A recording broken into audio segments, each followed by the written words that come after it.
What if the universe didn't die with fire or war, but with silence? A silence so deep that even the brightest civilizations forgot why they existed. For eons, the galaxy had hummed with a symphony of life, crystal-singing worlds, star cities carved into nebulae, and empires that communicated across light years with thoughts alone. But then, something began to unravel. It didn't start with explosions or invasions. It was quieter, more insidious. A spiritual blight, invisible yet devastating, drifted through the cosmos like a dark tide, pulling every sentient mind into despair. The Xylos were the first to notice something was wrong. A species of hyperlogical crystalline beings, their cities once gleamed with fractal harmony, each structure a mathematical ode to perfection, but now their grand halls were filled with murmured loops of incomplete equations. Their brightest thinkers stood paralyzed in corridors, whispering paradoxes that spiraled endlessly, unable to solve even the simplest theorem. Their world, once a monument to order, had collapsed into a maze of broken logic. Far away, on the lush swamps of Cathara, the opposite tragedy unfolded. The Cathara were an empathic race, so emotionally intertwined that entire communities could feel a lover's joy or a child's wonder with a single breath. But now their connection felt poisoned. Cathar villages fell silent. Families who once shared each heartbeat now recoiled from one another as if touch itself burned. Songs, once sung in harmonics that could shake mountains, faded into brittle whispers. The Cathar found themselves drowning in a sorrow they could not name, a despair too heavy to lift. Across the galaxy, the symptoms multiplied. The Aura Couriers, whose spirits blazed with ancestral pride, dropped their weapons, unable to remember why they had fought for generations. The Valen Dreamcasters, who shaped reality with vision alone, lay motionless, trapped in nightmares they had accidentally manifested. Even the ancient star monasteries, home to beings who meditated for centuries, felt their inner light flicker and die. Entire civilizations searched desperately for answers. The most advanced scientific councils held emergency conclaves. Quantum mystics performed rituals that hadn't been invoked since the birth of the first stars. Empires that had been rivals for millennia threw aside old grudges to collaborate on galactic-wide remedies. Artificial suns were lit, psychic barriers raised, cosmic archives scoured for ancient warnings. Nothing worked. The Blight ignored technology, bypassed psychic shields, and devoured every attempt at understanding. It wasn't biological. It wasn't energetic. It wasn't even measurable. It was a void in meaning itself, a cosmic wound in the soul of existence. And as it spread, a terrifying realization settled upon the galaxy. This wasn't a disease of the body. It was a disease of purpose. A spiritual suffocation so complete that even the oldest minds could no longer remember why life was worth living. The universe was dimming, and no one, not even the beings who bent space-time with a thought, could stop it. No one. Yet, in the vast, unraveling silence of the galaxy, hope did not arrive as a comet of light or a grand prophecy. It came as a whisper, a jewel, almost laughably small-born from a little blue planet tucked away in an unimpressive corner of a spiral arm. To the galaxy, Earth had always been a speck of chaotic noise, a world of contradictions, compassion tangled with conflict, creativity blooming beside destruction. Most advanced civilizations considered it too young, too volatile, too unevolved to matter. Yet through all its turbulence, humankind possessed a rare, unquantifiable spark. Some called it stubbornness, others called it irrational resilience, but one human carried something more. Their name unimportant here, because this is not the story of a single identity, but of a single soul. They were not a scientist, not a mystic, not a leader. They worked with their hands, comforted others with listening rather than speech, and possessed an empathy so natural they had never even questioned where it came from. When they touched someone, truly touched them, people said they felt lighter, as if something heavy had quietly lifted. It was this person who would change the trajectory of the galaxy. The first contact was not dramatic, not a starship descending on Earth, nor a galactic summons. It began with a desperate signal, a psychic distress beacon broadcast by the Cathar, their last attempt before they succumbed entirely to spiritual collapse. The signal wasn't meant for humans, it wasn't even meant for corporeal minds, but this human felt it anyway. It came not as words, but as a sudden aching, overwhelming sorrow that struck them in the middle of an ordinary day. A sorrow that wasn't their own. They collapsed to their knees as images flashed through their mind. Worlds dimming, minds fracturing, entire species losing their will to exist, and then, silence. But the silence was pleading. With trembling hands, not knowing why, they reached out emotionally, instinctively, and something in the universe reached back. At that exact moment, across the stars, a dying Cathar empath gasped. For the first time in years, the crushing weight on her spirit loosened. She felt warmth, gentle, human warmth touch the core of her despair like a fingertip brushing away dust. Her attendants panicked. The blight had never reversed in anyone. Monitors lit up with readings they did not recognize. The Cathar Council demanded explanations, and in the chaos, one truth emerged. The healing was coming from a mind not of their galaxy, a species they had dismissed, a human. Disbelief spread rapidly. The Xylo scholars declared it a statistical impossibility. The Auric warriors scoffed. The Valen dreamcasters refused to acknowledge that a physical being, let alone a human, could mend something so metaphysical. But the evidence grew undeniable. The more the human focused on that strange ache, the more alien minds across light years felt relief. Tiny at first, a whisper of clarity, a faint returning of purpose. The blight recoiled from this human energy, as if humanity possessed a wavelength, a resonance, that the disease could not withstand. The galaxy, for the first time in centuries, found itself holding its breath, not in despair, but in wonder.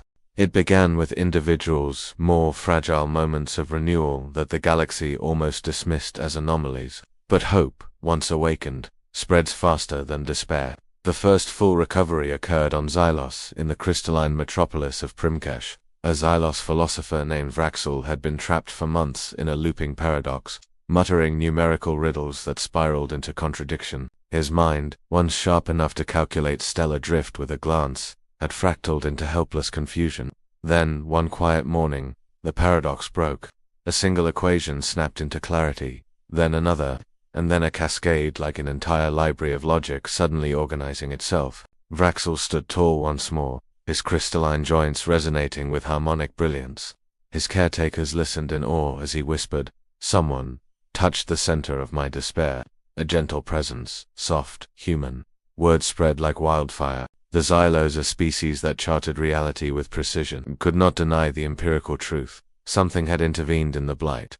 Scrippened. The signature of that intervention matched the faint teleempathic patterns traced back to Earth. On Cathara the change was even more dramatic. Villagers once suffocated by emotional numbness began to feel small flickers of warmth. Parents embraced their children without recoiling. Lovers held hands again, trembling with rediscovered connection. In the great resonance hall, where thousands once gathered to share communal feelings, a single note of song echoed tentative, wavering, but alive. Across distant star systems, similar awakenings bloomed like cosmic dawns. A lone Auric warrior, ready to abandon his ancestral honor, suddenly felt the echo of his forebears, an intensity so vivid it drove him to his knees. The Valen dreamcasters, trapped in self-made nightmares, awoke to find their dark visions melting away like mist, touched by sunlight. And always, the catalyst was the same, a warmth, a presence. Human empathy threading through the universe like a silver filament. Scientists from dozens of species scrambled to understand this impossible phenomenon. They studied emotional energy, consciousness fields, and quantum entanglement of sentient minds. Theories emerged in abundance. Perhaps humanity possessed a unique neural resonance aligned with a forgotten cosmic frequency. Perhaps empathy itself was a force subtle, universal, and long overlooked. Perhaps consciousness was not isolated but interconnected through a dimension that humans accessed intuitively, unconsciously. Yet none of these explanations fully captured what was happening, because the human did not understand it either. All they knew was that whenever they reached out emotionally, spiritually, almost instinctively, someone somewhere felt healed. Their touch, their presence, their very existence radiated a quiet strength that stitched torn spirits back together. And the more beings they connected with, the stronger that healing grew, rippling outward through the cosmos like a wave of starlight. Galactic networks lit up with frantic transmissions. Ships launched toward Earth, carrying diplomats, scientists, mystics, even ordinary citizens desperate for help. Once isolated civilizations began to cooperate, building vast interstellar corridors to transport the afflicted to the human healer. For the first time since the Blight began, the galaxies stirred with movement, with hope, with longing to be whole again. The universe was waking up one soul at a time. As the human healer's gift spread across the stars, the effects grew far beyond individual transformation.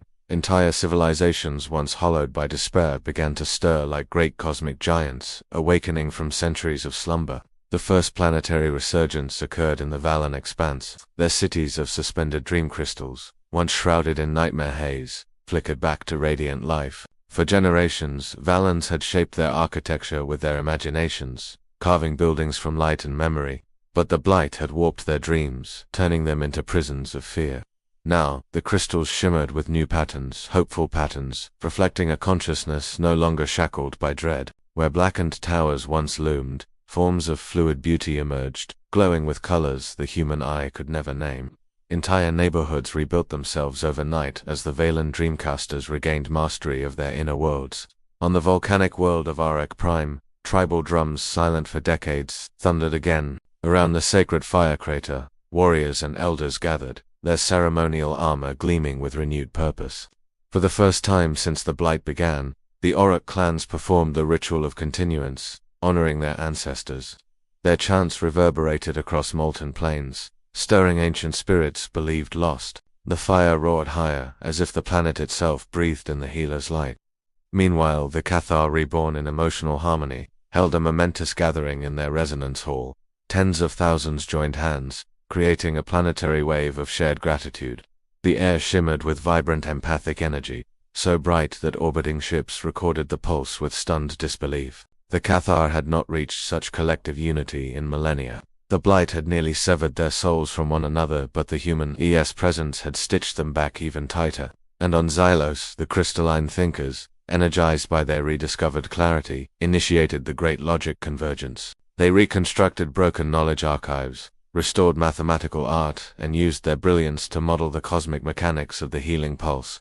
It was they who first proposed a new theory, that empathy might be a universal binding force, an unseen lattice woven into the fabric of consciousness itself. If true, humanity possessed a natural affinity for it, like instruments perfectly tuned to the underlying harmony of existence.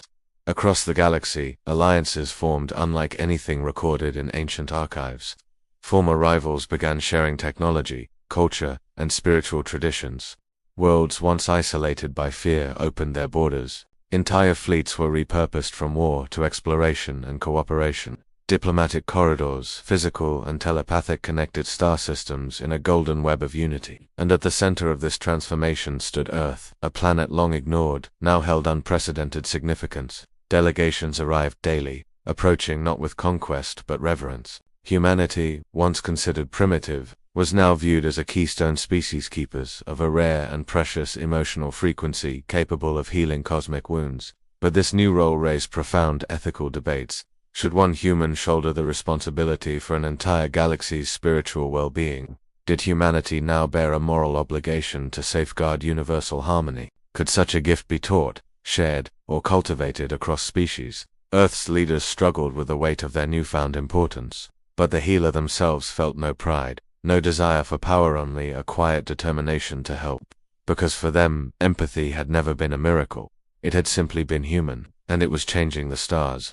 The healing spread until it could no longer be called healing, it had become evolution. Across the cosmos, something subtle yet profound shifted, an awakening that reached far beyond the original Blight. The human's touch had not merely cured a sickness, it had restructured the way sentient minds connected to one another. It had rewritten the emotional physics of existence. The first sign of this new era appeared in the distant Silum Nebula. A species known as the Ilnari beings, made of translucent energy, reported that their communal consciousness had expanded. What once required rituals and synchrony now flowed effortlessly, like a river discovering its true course. They described a soft resonance underlying their thoughts, a warmth they attributed to the human's influence. On Xylos, crystalline towers began humming harmonies that matched the healer's emotional signature. Citizens found themselves more cooperative, more intuitive, more in tune with the logic of unity rather than isolation. Even their great convergence algorithms shifted, now modeling empathy as a cosmic vector influencing reality as tangibly as magnetism or gravity. The Cathar, naturally empathic even before the Blight, became living conduits of the new harmony. Their emotional networks, once fragile, now radiated outward, amplifying the human's gift like galactic beacons. With every act of kindness, they strengthened the lattice of interstellar connection. Peace treaties, once political necessities, became natural conclusions. For the Auric, long shaped by honor and conflict, this transformation was the most astonishing. Their warriors reported experiencing flashes of insight, moments where they sensed the feelings of others, even those of enemy clans across continents. Old rivalries dissolved not through negotiation, but through understanding. The Auric war drums, for centuries, symbols of dominance, now pulsed in rhythmic celebration of unity.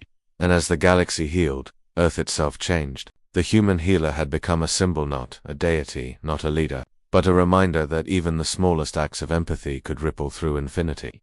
Pilgrims from every corner of the cosmos traveled to Earth, not seeking miracles, but seeking to learn. Humanity found itself sharing meditation practices, emotional literacy, storytelling traditions, simple things that other species had long overlooked. With every lesson shared, the galaxy's collective consciousness strengthened, yet questions lingered. Scholars debated the nature of the Blight. Was it a natural cosmic imbalance, a psychic entropy that emerges in advanced civilizations, or something far older, a remnant of a forgotten cataclysm? The healer themselves pondered whether the Blight was truly gone or whether they had merely shown the universe how to defend against it. But the galaxy was no longer afraid. The Blight had revealed a universal truth. Sentient life was interconnected. Empathy was the bridge, and humanity, in its flawed, stumbling way, had simply been the first to remember. As the human walked through a meadow on Earth one evening, grass brushing against their fingertips, the sky painted with the glow of foreign starships in orbit, they felt countless minds across the cosmos brushing gently against theirs in return. A quiet, shared harmony, not dependence, not worship, connection. The human smiled softly. The universe had healed itself. They had simply shown it how. And in that vast, serene moment, every world, every mind felt the echo of the same truth. Empathy is the smallest spark, yet it can set galaxies alight.